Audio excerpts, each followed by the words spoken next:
प्रणमामि च चरणान्तिकपरिचारकसहितं प्रणमामि च चरणान्तिकपरिचारकसहितं सरसीतटसुखदोटज निकटप्रियभजनं ललितामुखललनाकुलपरमादरजनं व्रजकाननबहुमानन कमलप्रियनयनं गुणमञ्जरि गरिमा गुणहरिवासन वयनं शुभदोदय दिवसे वृषरविजानिजदयितं शुभदोदय दिवसे वृषरविजानिजदयितं प्रणमामि च चरणान्तिकपरिचारकसहितं प्रणमामि च चरणान्तिकपरिचारकसहितम्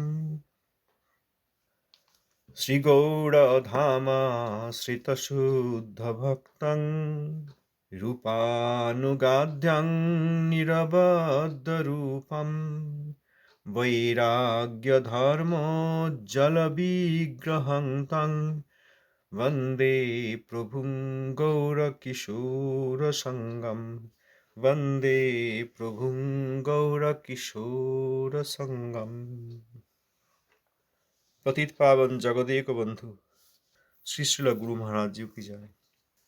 पतित पावन अष्टोत्तर शतश्री शिला भक्ति सिद्धांत सरस्वती गोस्वामी ठाकुर शिला प्रभुपाद जी की जय। अवधूत कुलचूड़ामणि शिला गौर सदास बाजी महाराज जी की जय। श्री रूपानुग भक्ति धारार भगीरथ श्री शिला सच्चिदानंद भक्ति विनोद ठाकुर महाशय की जय। श्री शिला प्रभुपादेर पार्षद वृंद की जय। भजनानंदीय समागत भक्तवृंद की जय। श्री शिला प्रभुपाद कीर्तित एवं प्रभुपादेर प्रकटकालीन गौड़ीय सम्पादक श्री श्रीमद सुंदरानंद विद्याविनोद प्रभु संकलित परम गुरु श्री गौरकिशोर এই গ্রন্থের পরবর্তী নিবন্ধ বাহ্য পবিত্রতা ও বিষয় বাসনা। একদিন নবদ্বীপের এক প্রসিদ্ধ ভাগবত ব্যবসায়ী গোস্বামী নামধারী ব্যক্তি লোমবস্ত্র পরিয়া শ্রীল গৌরকিশোর প্রভুর নিকট আসিলেন। কথা প্রসঙ্গে সাধকের পবিত্রতা যাজন সম্বন্ধে বিচার উঠিল। শ্রীল গৌরকিশোর প্রভুকে প্রশ্ন করার পর তিনি বলিলেন, অন্নাভিলাষী বা কনক কামিনী প্রতিষ্ঠাকামীগণের পবিত্রতা পালনের অভিনয় কিছু পবিত্রতা যাজন নহে, উহা তাহাদের শত শত অপবিত্রতার স্তূপের উপর আরেকটি অপবিত্রতা মাত্র। শরীরের এক স্থানে যদি কুষ্ঠ হয় তবে সমস্ত শরীরেই কুষ্ঠরোগ সঞ্চারিত হয়। লোমবস্ত্র পরিয়া পায়খানায় যাইবার এবং গঙ্গা স্নান করিয়া পবিত্র হইবার বিচার যাহাদের প্রবল, অথচ যাহাদের অন্তরে পূর্ণমাত্রায় বিষয় বাসনা আছে তাহারা মহা অপবিত্র, এতটা অপবিত্র যে উহা তাহাদিগকে বুঝাইয়া দিলেও বুঝিতে পারে না।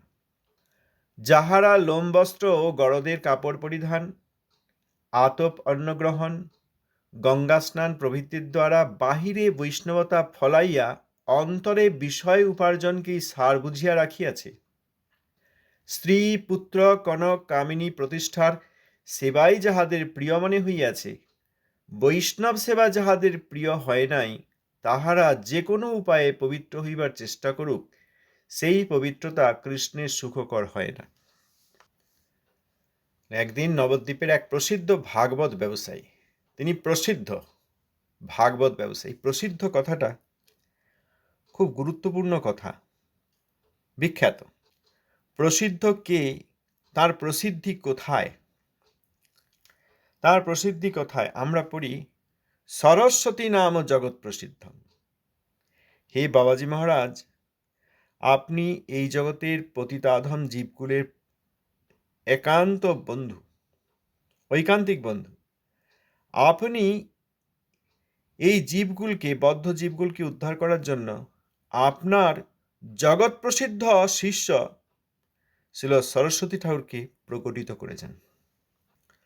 সেখানে প্রসিদ্ধ শব্দ পাওয়া যায় প্রভুপাদ ছিল সরস্বতী ঠাকুর জগৎ প্রসিদ্ধ। কোনো কোনো অর্বাচীন দুর্ভাগ্যবশত তর্ক করতে পারেন যে আরও অন্য লোকের তো অনেক প্রসিদ্ধি আছে, এমন অনেক লোক আছে যারা খুব বিখ্যাত। হ্যাঁ, কোনো দেশের রাজা, মন্ত্রী, প্রধানমন্ত্রী, রাষ্ট্রপতি তারা প্রসিদ্ধ, শক্তিশালী লোকেরা প্রসিদ্ধ। আবার ধর্ম নিয়ে যারা ব্যবসা করেন, ধর্মের আড়ালে যারা জীবহিংসা করেন, তাদেরও অনেক প্রসিদ্ধি আছে। এমন একজন ব্যক্তি আছে যাকে ঠাকুরও বলা হয়, আবার পরমহংসও বলা হয়। তিনি পরমহংসও নন, তিনি ঠাকুরও নন, কিন্তু দেখা যায় বাংলায় বিশেষ করে ঘরে ঘরে তার ছবি ঘুরে বেড়াচ্ছে। তাদের একটা পরম্পরা আছে বলে তারা জাহির করেন, কিন্তু সে পরম্পরার কোনো গুরুত্ব নেই, সেটি কোনো পরম্পরায় নয়। তবুও তথাকথিত সেই পরম্পরায় দীক্ষাদি নেয়নি এরকম ব্যক্তিও কিন্তু তাদেরও ঘরে গেলে দেখা যাবে, ঘরে ওই একটি ফটো আছে, তারা তাকে ঠাকুর বলছেন। তিনি কি বলেছেন না বলেছেন সেগুলিকে কথা অমৃত বলছেন।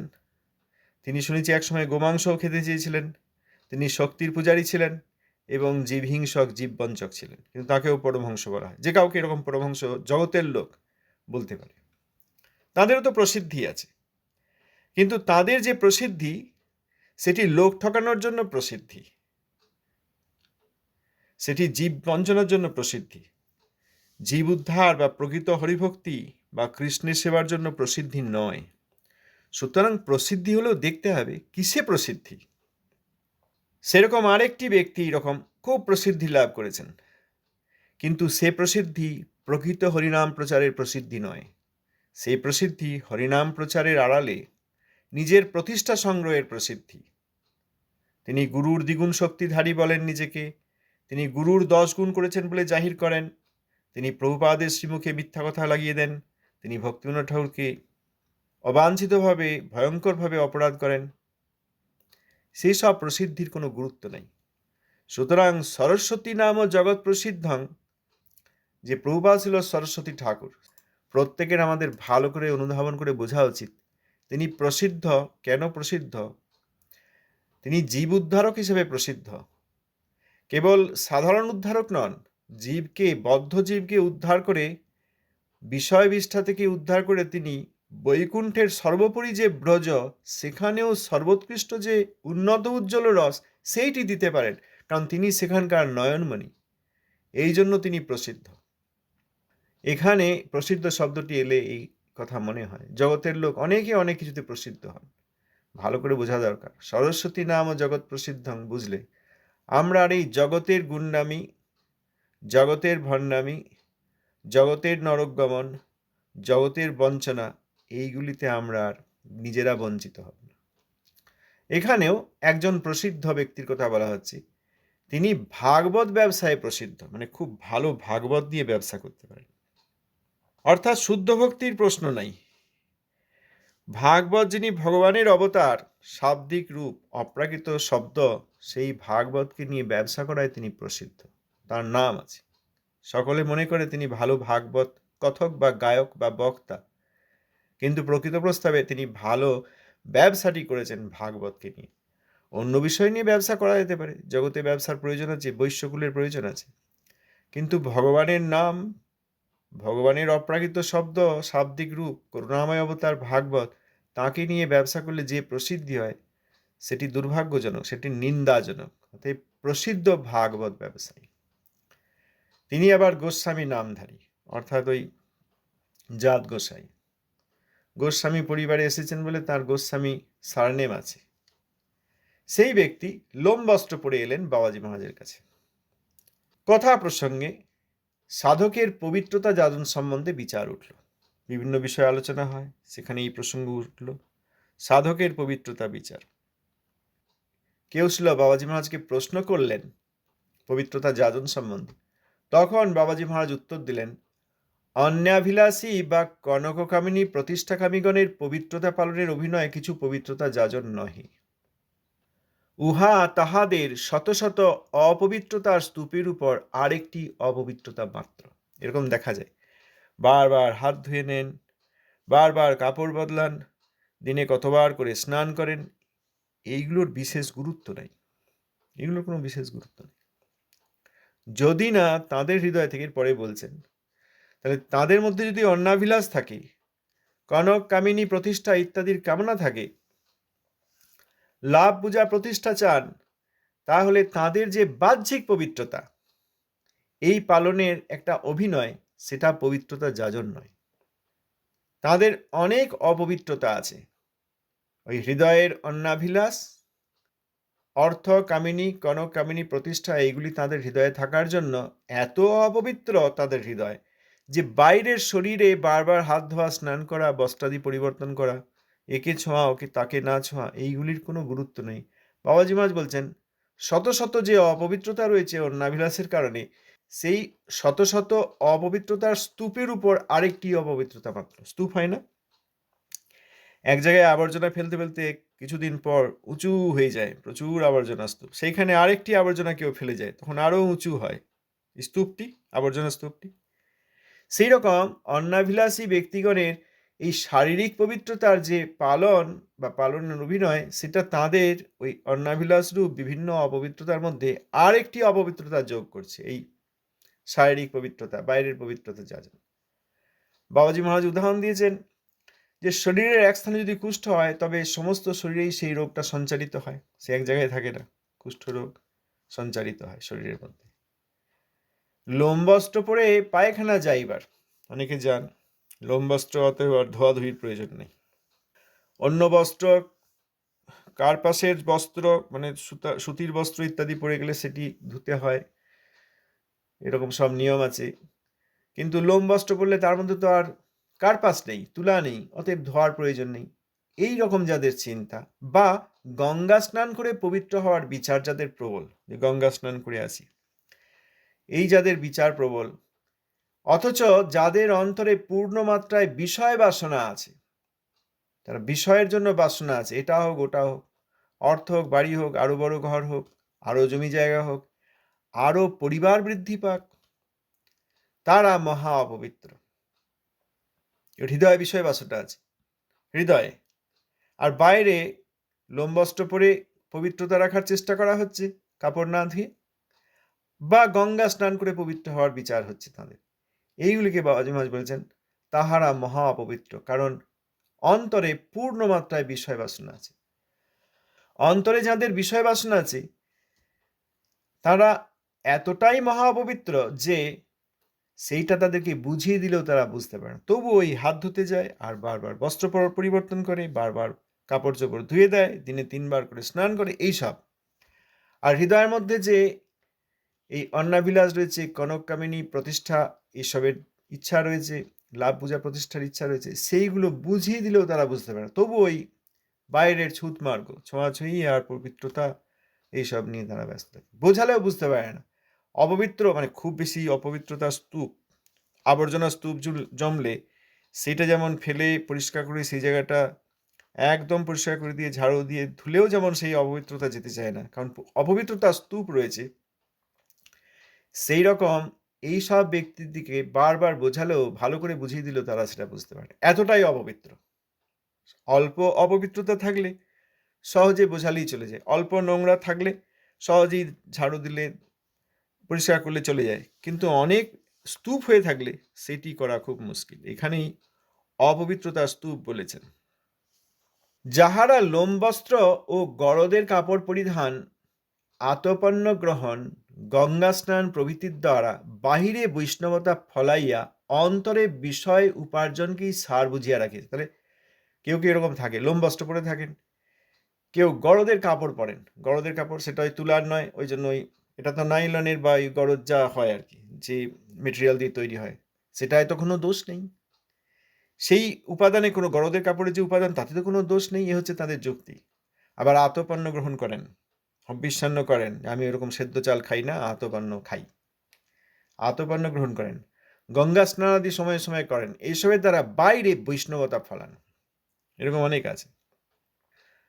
ওখানে গিয়ে তাহলে আমি কি করে আতপন্ন পাবো, ওখানে তো সব চাল একসঙ্গে মিশিয়ে হয়, সেদ্ধ চালের প্রসাদ হয়, কি করে পাবো আতপন্ন গ্রহণ, এগুলো বাইরের বৈষ্ণবতা ফলিয়ে অন্তরে বিষয় উপার্জনকেই সার বুঝে রেখেছে, বাইরে সব করছেন, লোমবস্ত্র পরিধান, গরদের কাপড় পরিধান, আতপন্ন গ্রহণ, সময়ে সময়ে গঙ্গা স্নান ইত্যাদি, কিন্তু এইসব করে বাইরে বৈষ্ণবতা খুব ফলানো হয়, লোকে দেখে বাবরে ইনি আতপন্ন ছাড়া কিছু খান না, সবসময় হবিষ্যান্ন খান, বাপরে বাপ।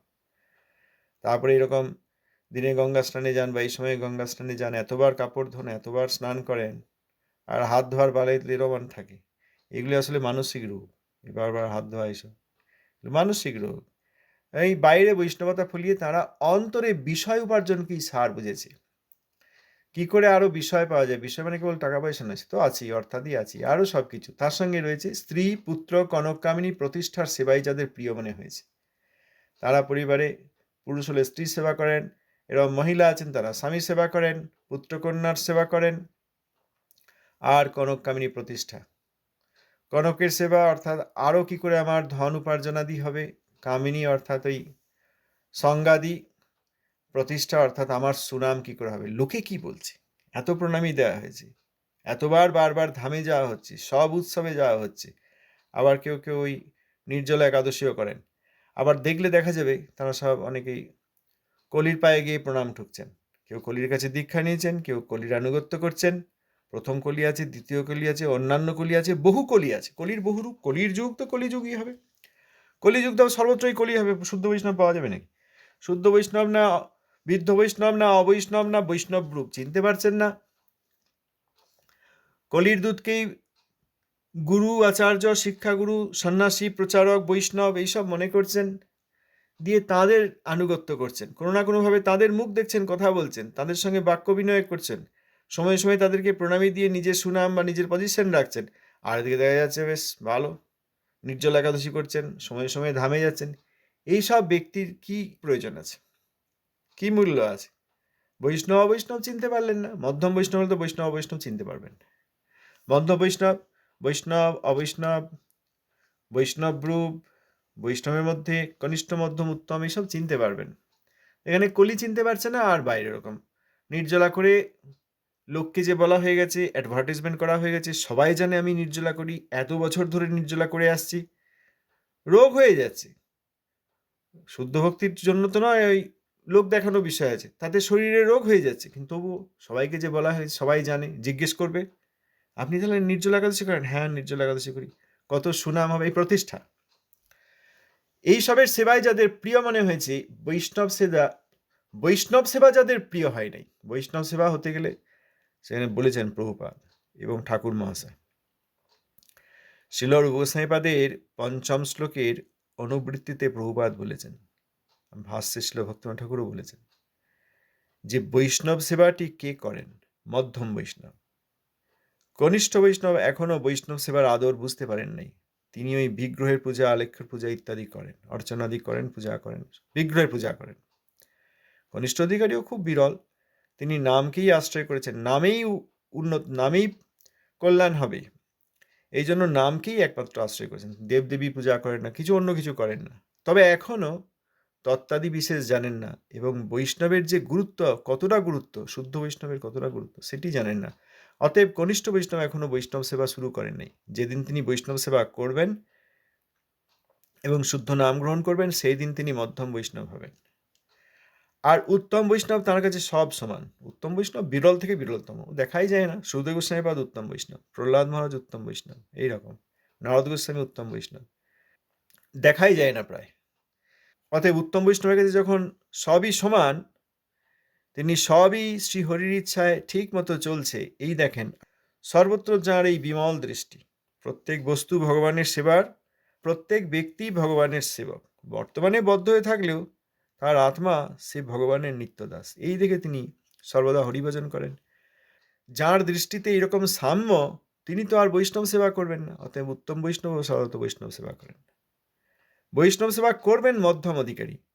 তাহলে মধ্যম অধিকারীকে জানতে হবে যে বৈষ্ণব কি, তবে তো বৈষ্ণবের সেবা করবেন না। আমার ইচ্ছা হলো, মনে হলো ইনি সাধু, চলো এনার একটু সেবা দিয়ে দিই, এগুলো তো আর বৈষ্ণব সেবা হয় না। বলেছেন একথা গুরুবর্গ, যে না জেনেও যদি আমরা অসাধু সঙ্গ করি, তাহলেও আমরা ভক্তিদেবী চরণে অপরাধী হব। অতএব আমি যদি না জানি আর সেখানে বৈষ্ণব সেবা দিয়ে দিতে গেলাম, বা বৈষ্ণবকে প্রণাম করলাম, বৈষ্ণবের মুখে কিছু শুনলাম, এই মনে করি, আর তিনি যদি প্রকৃত বৈষ্ণব না হন, তাহলে অবৈষ্ণবের সঙ্গ হবে, সেটা নিষেধ করেছেন শ্রীল গোস্বামীপাদ। এই পঞ্চম শ্লোকের ভাষ্যগুলিতে দেখলে দেখা যায় যে মধ্যম বৈষ্ণবেরই বৈষ্ণব সেবায় অধিকার। অতএব তাকে জানতে হবে কি বৈষ্ণব, এবং কে কেমন বৈষ্ণব। মধ্যম বৈষ্ণব নিজাপেক্ষা শ্রেষ্ঠ অন্য মধ্যম বৈষ্ণব এবং অবশ্যই উত্তম বৈষ্ণবের সেবা করবেন। আর স্বজাতীয় স্নিগ্ধগণের মধ্যে যিনি স্বজাতীয়াশয়ে স্নিগ্ধ যিনি, সেই বৈষ্ণবের বিশেষ করে পরিচর্যাদি করবেন, তাঁর শ্রীমুখে হরিকথা আদি শুনবেন, কারণ তিনি স্বজাতীয় আশয় স্নিগ্ধ। অর্থাৎ এই উত্তম বৈষ্ণব তিনিও ওই একই রসে ভজন করেন, তিনি দিতে পারেন, তিনি সেই জিনিসটি আমাদের দিতে পারেন। এই জন্য মধ্যম বৈষ্ণব তাঁর কাছে এই প্রণিপাত পরিপ্রশ্ন এবং সেবা করবেন, তাঁর কাছ থেকে তার ভজনের কথা শুনবেন। অতএব বৈষ্ণব সেবায় মধ্যম অধিকারী তিনি যে কোনো সাধক বা সাধিকা তার চেয়ে উন্নততর মধ্যম বা অবশ্যই উত্তম বৈষ্ণবের সেবা করবেন। সুতরাং এইসব এখানে যে কথা বলছেন, এইসব ব্যক্তি তারা ওই বাইরে অনেক বৈষ্ণবতার ফলাও করে বিভিন্ন আচরণের দ্বারা, এই আতপন্ন গ্রহণ, গঙ্গা স্নান ইত্যাদি, কিন্তু অন্তরে তাদের বিষয় উপার্জনই সার, পরিবারের পরিজনদের সেবাই তার কাছে সব, এইগুলি প্রিয়। কিন্তু শুদ্ধ বৈষ্ণব কে সেইটি বুঝবার মতো এখনো আগ্রহ আসে নাই। অলস অলস হয়ে যাকে তার বৈষ্ণব মনে হয় তাকেই সেবা করেন, এটা অলসতা। বৈষ্ণবকে বুঝতে গেলে তার জন্য একটা নিরলস প্রচেষ্টা দরকার, নিরলস অপ্রাকৃত প্রচেষ্টা দরকার, সেখানে তত্ত্বজ্ঞান থাকা দরকার। বৈষ্ণবের স্বরূপ লক্ষণ যে কৃষ্ণৈক শরণ এবং যেসব তটস্থ লক্ষণগুলি রয়েছে আর 25টি, সেইগুলি বিচার করে বিশেষ করে স্বরূপ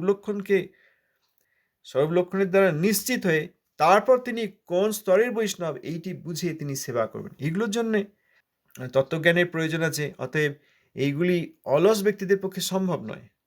যারা প্রকৃত অর্থে শ্রী হরিকথা শ্রবণাদি করেন নাই তাদের পক্ষে সম্ভব নয়। ওই জন্য তারা যাকে তাকে পারেন, ইনি বৈষ্ণব, এনার কাছে দীক্ষা নেবো, ইনি আমার শিক্ষাগুরু, ইনি বৈষ্ণব, এনাকে বাড়িতে ডাকবো, এখানে কিছু বৈষ্ণব সংঘট্ট হয়েছে, সেখানে গিয়ে কিছু অন্নাদি দান করবো, অর্থাদি দান করবো, এই সব চিন্তা করেন।